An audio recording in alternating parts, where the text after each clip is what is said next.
Messy or trashed, or what is that unit? When your tenant moves out and your landlord walks in, let's talk about that discussion. Stay tuned.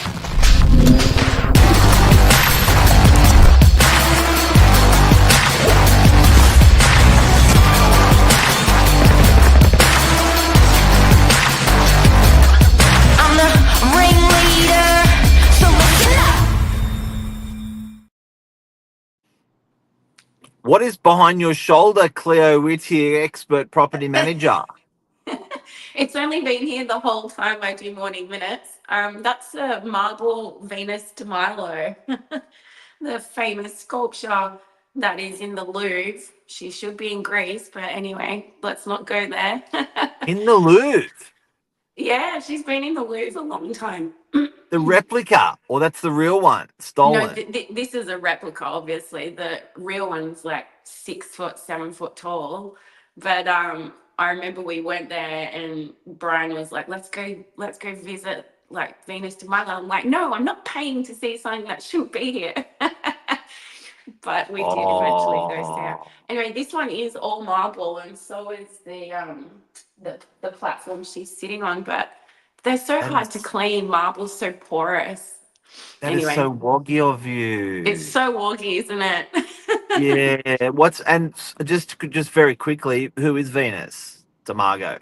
Well, she was part of the Seven Muses, and it was commissioned those big, these sculptures back in the time. And I think it was, I can't remember which world war or wherever, where they took chunks of the Parthenon away, and a lot of all the artifacts got stolen from Greece and taken to all these different countries, England, Paris. And there's been a huge movement over the years to bring back all the antiquities. But the conjecture is that if you do that for Greece, then they're going to have to do that for Egypt. And then, they'll have nothing over there.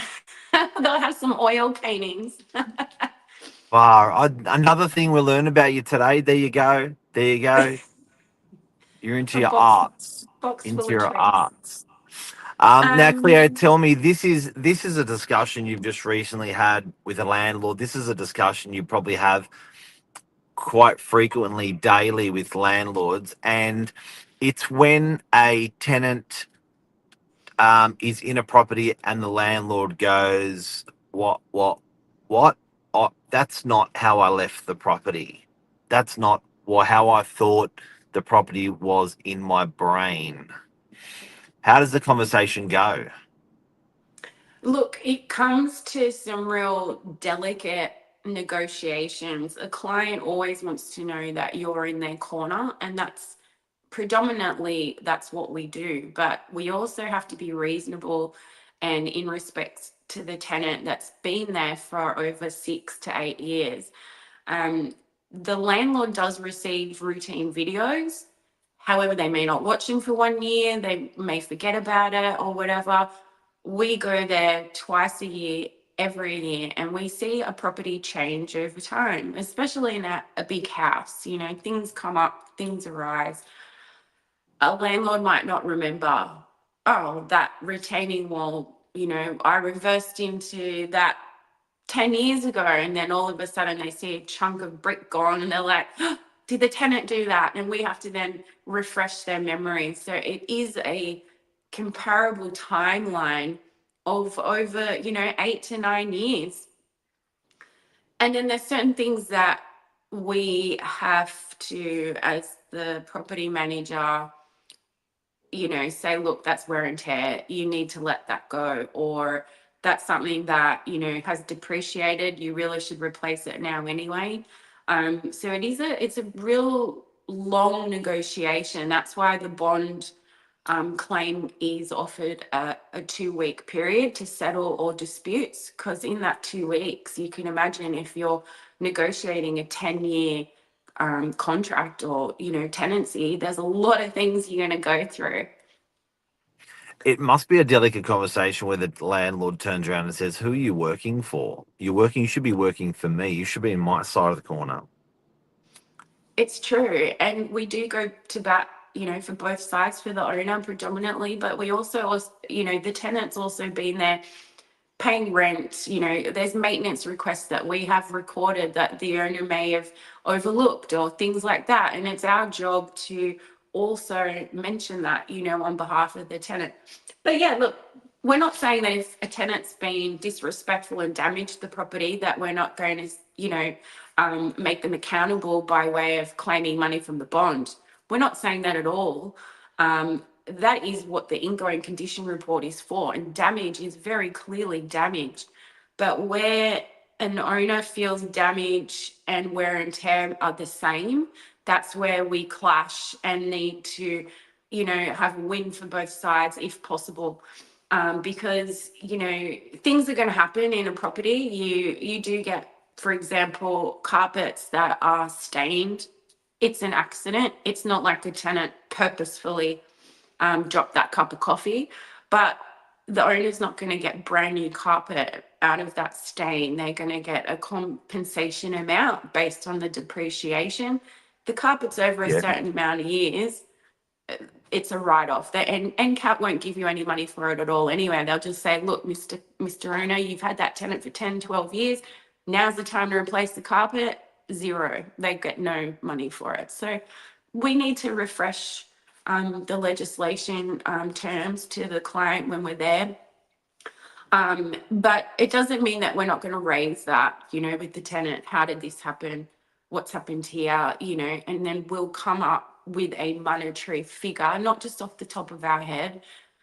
Through precedent cases, through NCAT calculations, we work out a figure that is fair and just. For example, when we're talking about stained carpets.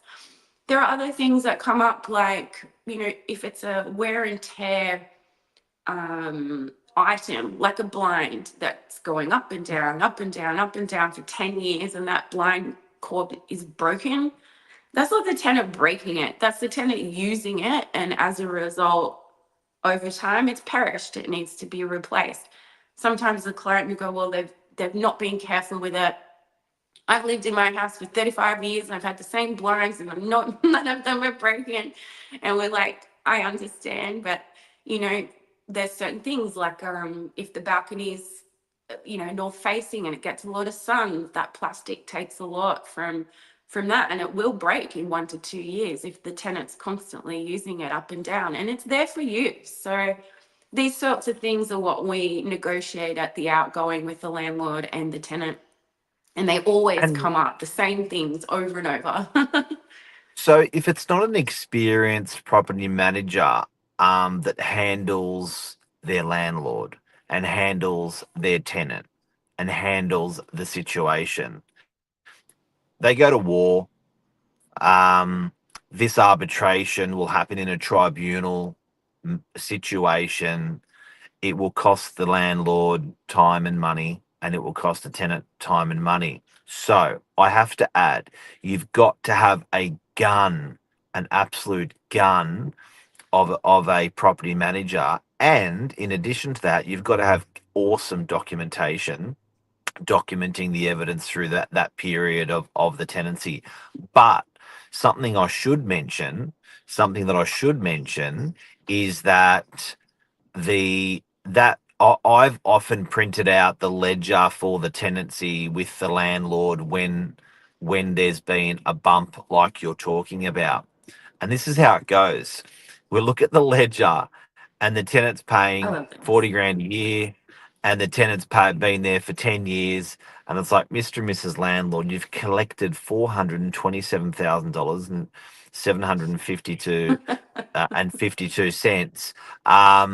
And within that, you've got to allow some of this expenditure. You've paid for your strata levies to maintain the outside, and you've paid this much to maintain the outside. You've paid X, and it's like you see that penny drop with the landlord where they're going, and if we go to war for you on this particular items, this will be the outcome. They're like, really? It's like, yeah, you're not going to get all your carpet replaced like you just mentioned, Oh, so a really good property manager is actually going to nurse that through, because that's reality. And when you get it arbitrated in a tribunal, it's the way a member's going to look at it.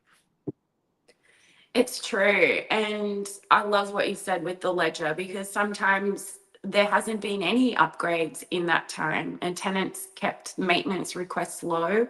So that's another thing that we look at when there is a little nick in the gyprock whilst they've been moving or something like that. I really am confident to say that the majority of our clients are so reasonable. But on the flip side as well, being the property manager for some of our clients for over 10, 15 years, we know the tenant, we know the property, we know the owner, we mitigate all that during the lease agreement. It's not at the end, it's at the routine. If we've noticed something that's going to be an issue, we do it then and there. We don't wait till 3 years later down the track. We try to do that during our inspections. But if you're a tenant out there as well and you are mistreating that property, rest assured your property manager is going to put a claim in on your bond before, at the time you vacate. So if we know that it's not going to be clean, what we've asked to be fixed hasn't been fixed, that claim's going in there. And then if you wish to fix all those things in a very timely manner, then we'll be considerate of that as well. So on the flip side, we do have ways to bring the property back to a reasonable level straight away, be it a pre-final inspection, arranging quotes from our handyman to get things fixed prior, and just get an idea of what it's going to cost the tenant from their bond. And then some tenants are like, yep, fair enough, I ran out of time, just take $300 from the bond for cleaning, or yeah, I damaged that. As long as your property manager is working for you in this outgoing process and is a voice for both sides, I feel like it can all be wrapped up in a couple of days, from when you return the keys to when we go and look at the property, and then everyone moves on and it all starts again. So, in conclusion, messy? No, it's called lived in. Chic, Mr. Landlord. The one word that I heard resonate, that everyone, that'll be the most heavily word used in this situation, that you have used quite a few times today: reasonable. Yeah. And like the heading says, lived in. You've got to live in the property and you have to be reasonable with the end result. Definitely. And there's a show. Thank you very much, Cleo, for your Thank advice you. today. See you You're a later. legend. Take Thank care. you. See you. Have a Bye. great day.